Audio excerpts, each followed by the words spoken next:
My talk today is about European migration to New Zealand.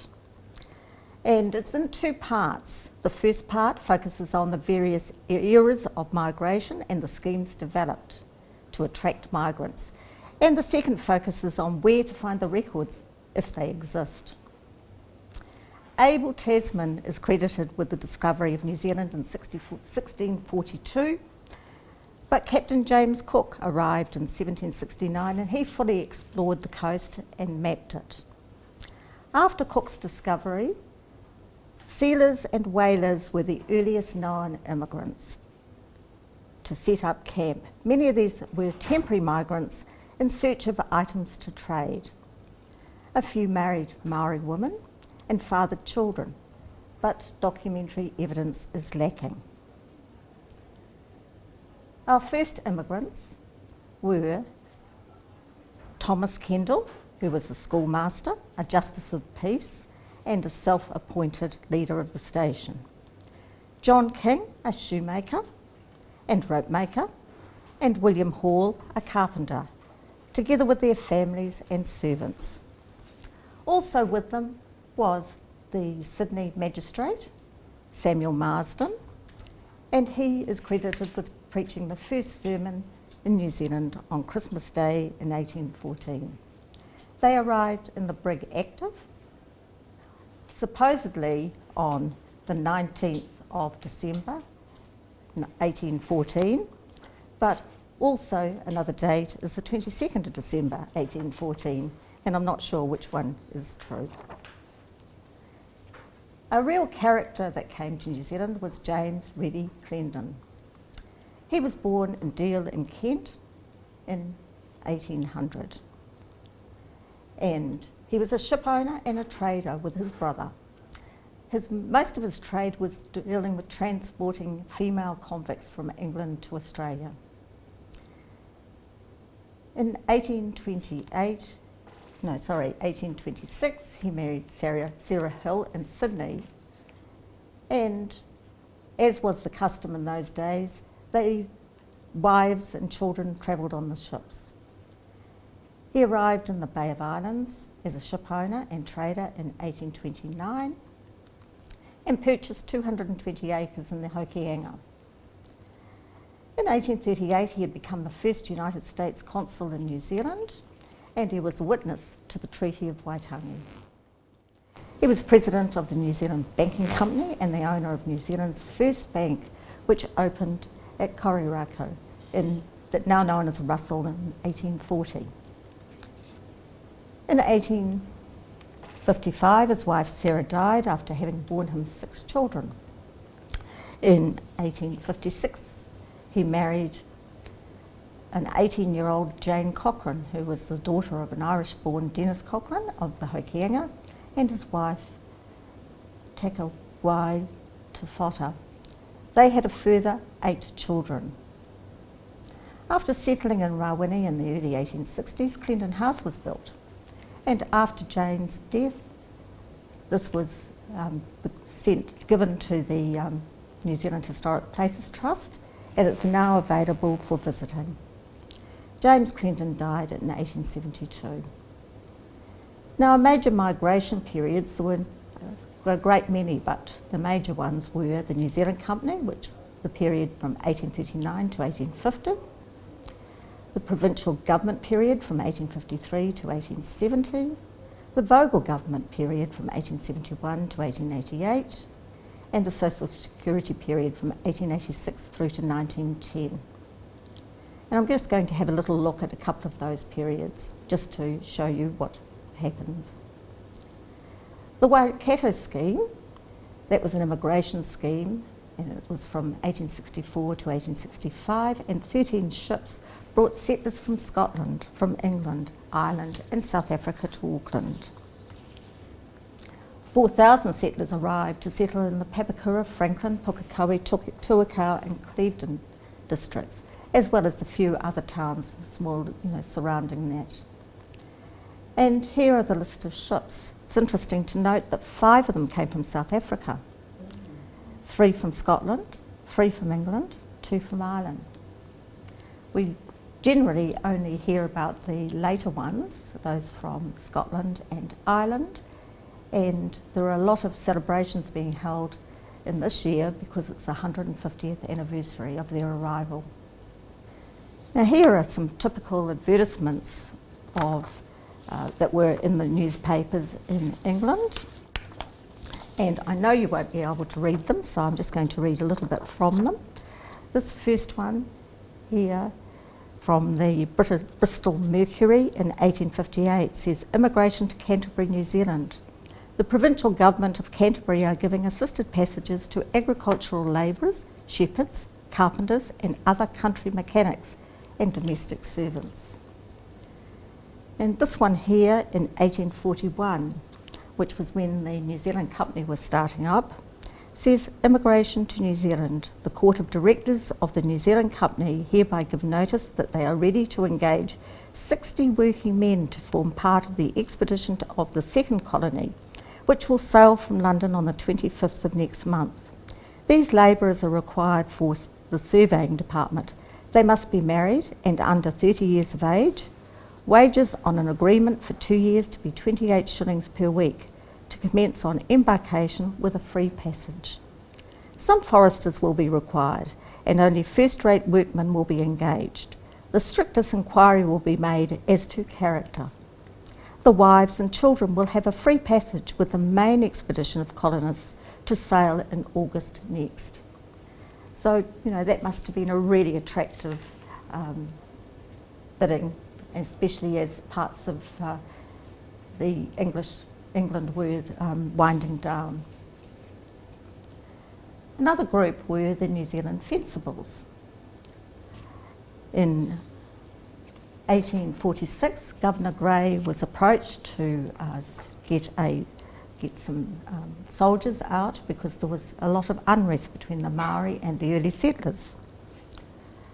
The Royal New Zealand Fencibles were retired soldiers, and they were from Britain and from Ireland.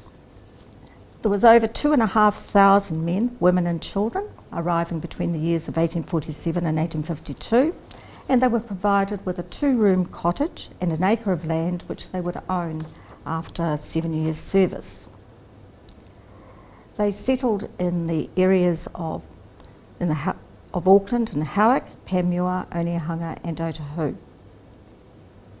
As it turned out, they did not see any action, as the only situation involving Fencibles was diffused when the Maori attackers were given tobacco and blankets.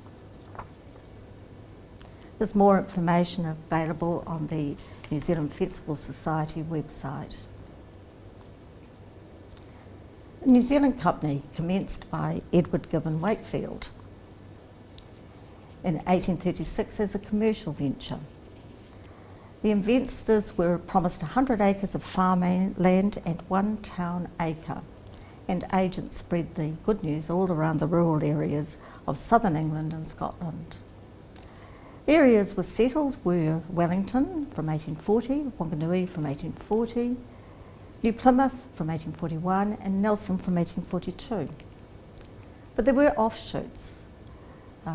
The Otago Association brought people to Dunedin from 1848, and the Canterbury Association brought people to Christchurch from 1850.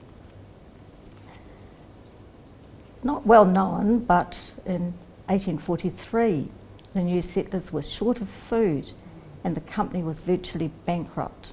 And if it hadn't been for the intervention of the British government, then there would have been a lot of disaster and a lot of problems in the colony. They instigated a lot more advertising and a lot more assisted immigration initiatives and brought a lot more food to the colony. Between 1840 and 1852, some 14,000 immigrants arrived in New Zealand, and it was either from the New Zealand Company or the associations that were set up as its successors. The provincial schemes. Now, New Zealand was first of all governed by provinces. We didn't have a central government. And in 1854, the provincial governments were given the responsibility for immigration. As a general rule, the province paid half the fare and the immigrant or sponsor the other half. However, in Auckland it was a little different. Auckland offered land for those that could pay their own way. Hawke's Bay, Southland, Nelson and Taranaki had small schemes, and they recruited immigrants from Australia.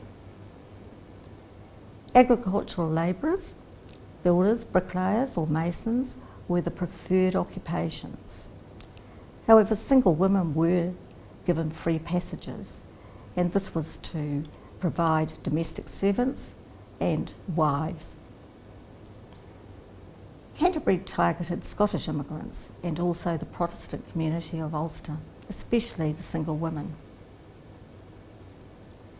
Then we had the gold discoveries. In 1857 to 1859, gold was discovered in Ariri in Nelson and attracted over 2,000 people, including many from Australia. In May 1861, Gabriel Reid, who was a prospector from Tasmania, he found gold in central Otago. And by 1861, there were 14,000 people in the Tuapeka field in Otago. In 1866, there were 10,000 people in Westland and Hokitika, and they boasted over 100 pubs. Gold was also discovered in Thames and Coromandel in the Auckland province. And legend has it that the men that they followed the gold from California, then to Victoria in Australia, and then on to New Zealand. A third of the miners who went to Otago were born in England, many from Cornwall where the copper mining was in decline. Others were from Ireland and from Scotland, and some of the Scottish from the Shetland Islands. There were also miners from Germany, Scandinavia and other European countries, as well as over 2,500 Chinese who were recorded on a census taken in 1871. The Vogel schemes, 1871 to 1885, described as the Great Migration period, when nearly 290,000 immigrants arrived. In 1871, a man named John Brogan and Son brought out 2,700 odd labourers for work on railway contracts, and these have been known as Brogan's Navvies. 1870 to 1872, settlers came from Germany and Scandinavia. The towns of Waimate and Gore were settled by German forest workers and railway builders. From 1873, conditions were made more attractive for UK immigrants. New Zealand residents could nominate friends and family to come and join them. There were over 170 government immigration agents in England, Scotland and Ireland. Newspaper advertisements and posters were widely distributed. We also had some special settlements. There was the Manchester block and the Manawatu. 1,000 families, over probably 4,000 people from England, were organised by Colonel William Fielding of the Immigrant and Colonist Aid Corporation. The settlers arrived on a number of boats, there were 5 of them, and after a long and arduous journey over half-formed roads, the settlers were housed in tents in a clearing in the bush until the barracks were built. By 1874, 10 miles of road had been cleared, 50 cottages built, and 3 miles of road and 2 miles of tramway laid. The settlement was called Fielding, and other new towns were established nearby at Halcombe, Ashurst and Bunnythorpe. Katikati and Te Puke in the Bay of Plenty were organised by George Vesey Stewart.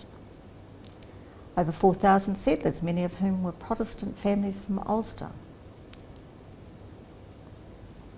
In the period 1900 to 1930, during this period there was substantial migration from Australia. In 1903, the net migration from Australia was nearly 10,000 people, and the fare across the Tasman was £2.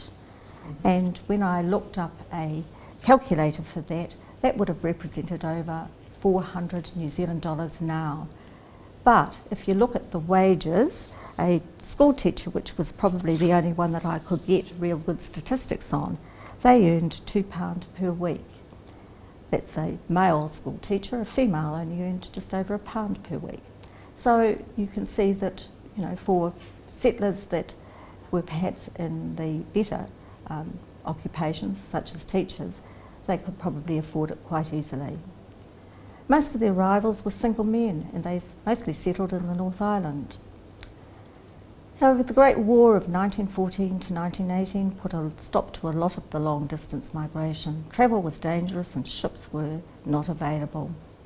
In the 1920s, most of the assisted immigrants came from the United Kingdom, and with many people bringing out their relatives for whom they could provide a job and accommodation. Others who came were the wives of New Zealand ex-soldiers, about 13,000 British ex-servicemen and their families, and 1,400 young men brought out to work on farms.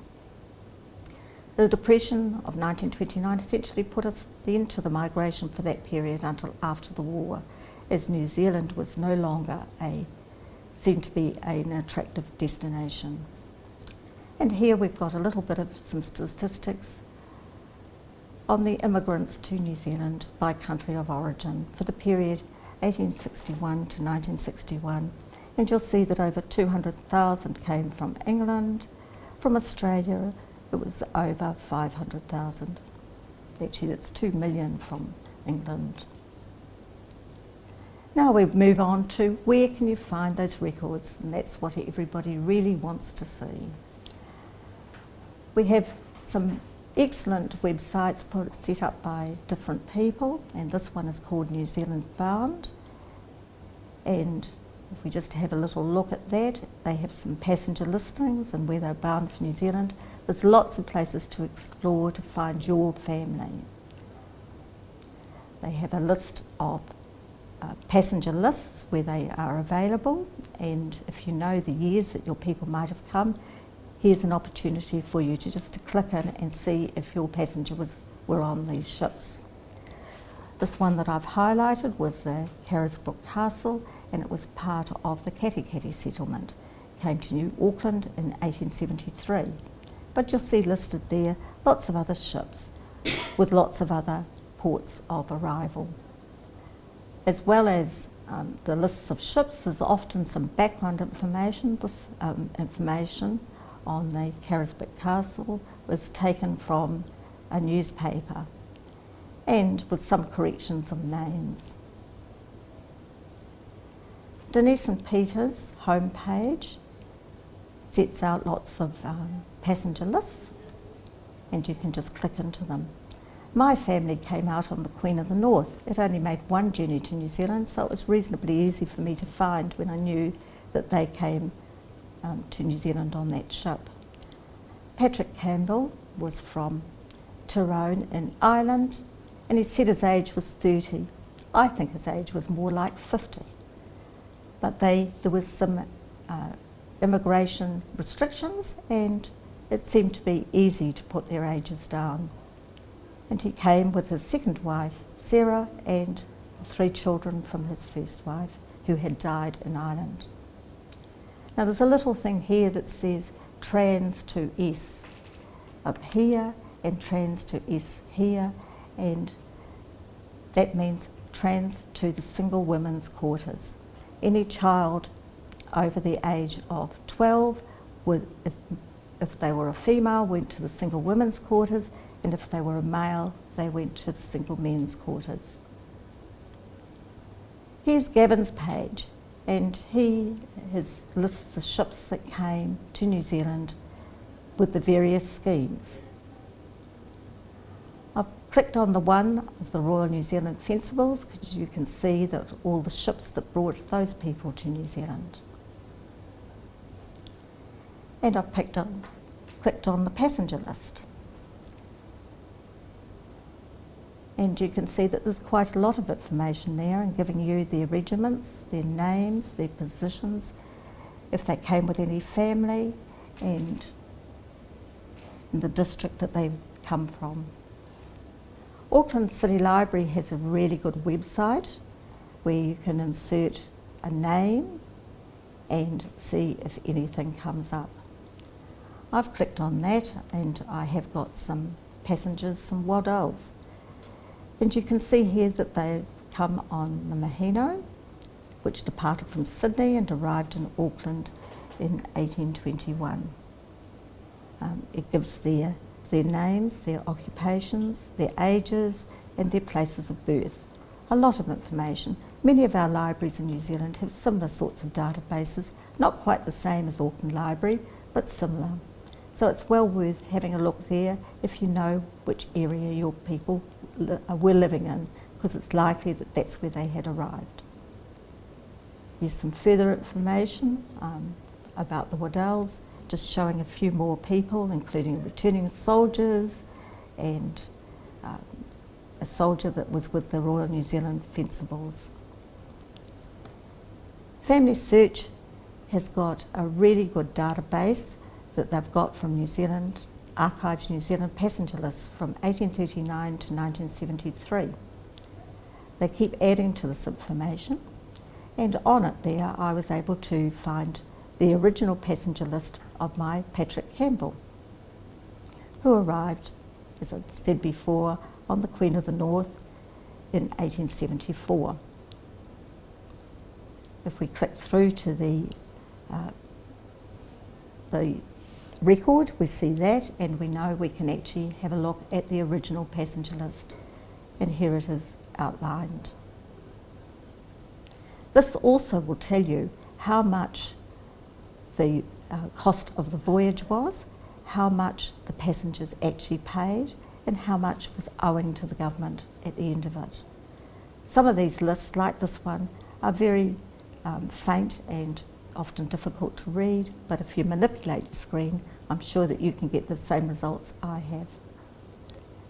Sometimes the passengers are listed more than once, and that's because there was an index with the passenger lists, and sometimes that'll just take you to the list, the index. You really need to find the one that shows you the passenger list with the wives and children. This is another one, another Patrick Campbell, who came from Sydney. So you can see that, you know, for different people there are different names. And here's his voyage, which was later, a typed list, and it gives you a lot more information. He came from Los Angeles. Papers Past is a wonderful treasure trove to find a lot of information about people, and I've just got a little bit here. The papers include 90 publications, and the date ranges from 1839 to 1945. The search screens are really easy to use, but the one thing that I'd like to highlight is that there's lots of ways that you can manipulate this data, and the one that I like to use is right at the bottom, and make sure you put a tick in the preview images. This will assist you to see what you can find without actually having to look at each individual item that comes up. And the Monterey is one that a boat that travelled many times between Australia and New Zealand, and it's one that I've highlighted. And you can see lots of information about that. If you limit the dates, and I have done in this screen, and I've wanted just that voyage on the 6th of September 1935, and for that I have only come up with 29 results, and discovered one Owen Rayner leaves by the Monterey tonight on a business visit to Japan.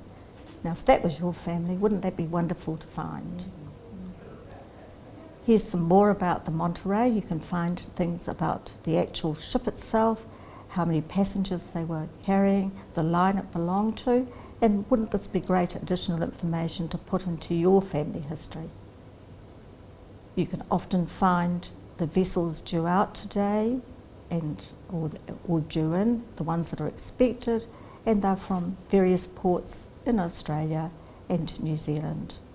The ones I've got highlighted, of course, for the Monterey, but there are others on those lists. This is just a very small sample, and they were almost daily in the papers. Victoria Outwards is a CD that's been produced by the New Zealand Society of Genealogists, And I just wanted to show you what was available on this disc. This one I've asked for my Melville family, and you'll see that there's a list of Melvilles. And I've sorted it in date order, and you can see that Matthew Melville arrived aboard the City of Melbourne. The port of departure was Melbourne, and he arrived in Port Chalmers. It also gives you the film it came from and the LDS film if you wish to look at it at LDS. I looked for some sort of different other things on this particular disc, and here are some Miss Melvilles. Interestingly enough, they describe the occupation as being lady, but I found lots of ladies, so I'm not actually sure that, that they really were ladies. This is the ship Maheno, which was a frequent traveller between Auckland and Australia.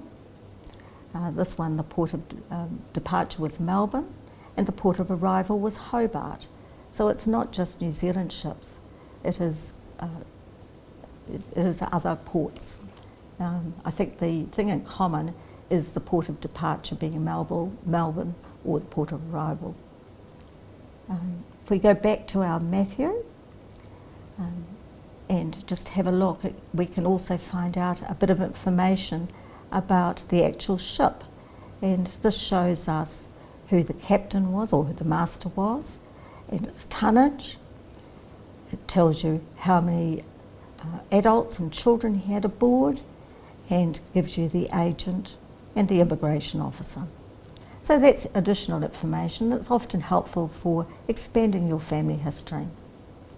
As well as the finding passengers, you can also find a list of ships. Maybe you just think you know that one of your people came out in one ship. And you'll see here that there are a number of the same ship, and it's just showing you the different dates that it appeared in different ports, and there'll be different lists of passengers on those. So it's possible to follow one ship to many places.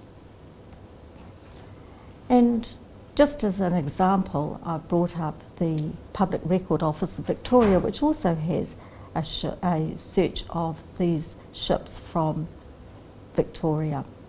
And you can see that the information on the Victoria Outward CD is a lot more than is available from the online source. Now, this is a settlers, and I've just brought up I think this is from the Hutt City. They've got a Petone settlers database,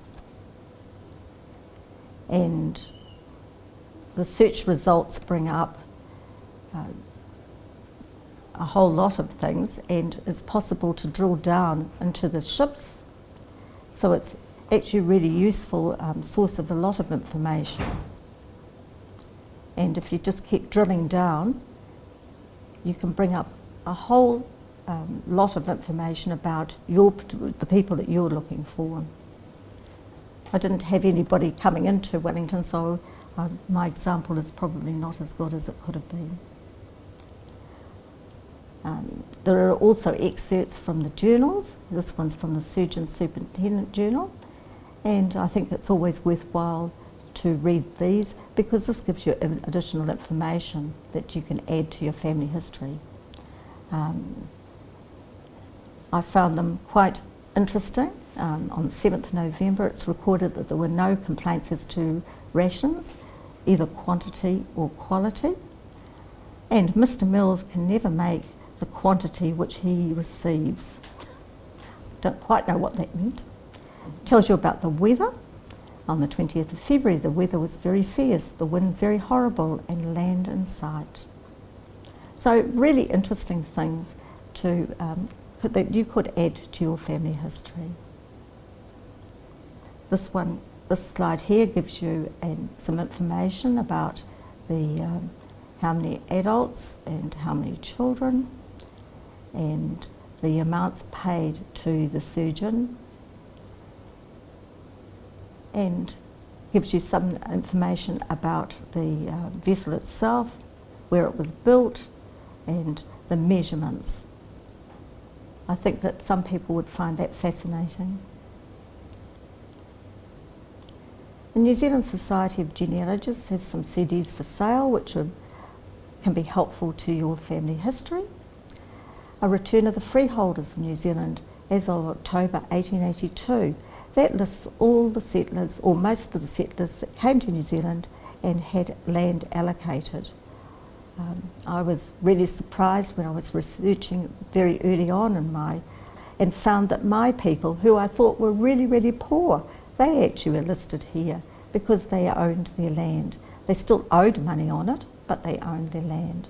So I think this is a good reference material for finding people. Victoria outwards, which I spoke to you before about, it's from 1852 to 1923. Lots of information about people coming from Australia to New Zealand and to other parts of Australia.